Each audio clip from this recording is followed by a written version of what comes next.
Okay students, now let's start with the next topic, and that is the phasor diagrams. What are phasor diagrams? A phasor diagram is a diagram which represents, so it is a diagram representing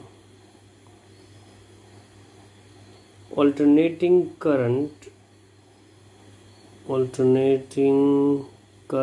and alternating EMF, that is the voltage. Of course, both must be having the same frequency, so they both must be having same frequency. So it is a diagram which represents the alternating current and alternating voltage of same frequency as rotating vectors.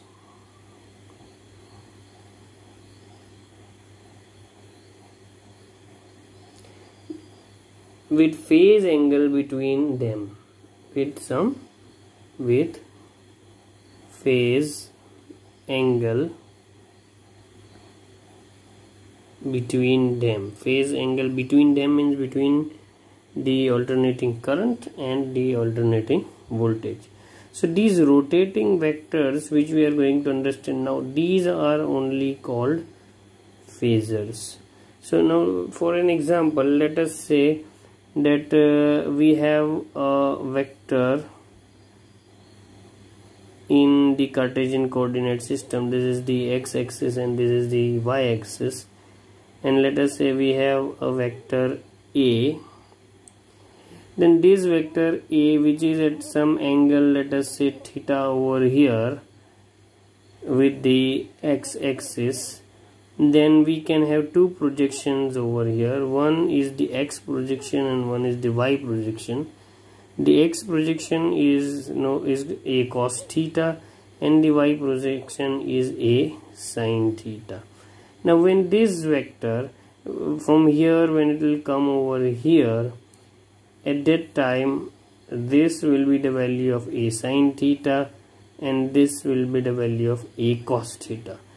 And in the same way you can rotate this round like this, keeping this end of the vector fixed. These kind of vectors are called phasors, right? So similarly you can imagine the electric current also this way. As you already know, electric current is not a vector quantity which can be, that it's not a type of vector which can be taken anywhere, but we can represent it as a phasor whose one end is fixed over here, so it can rotate like this about this point.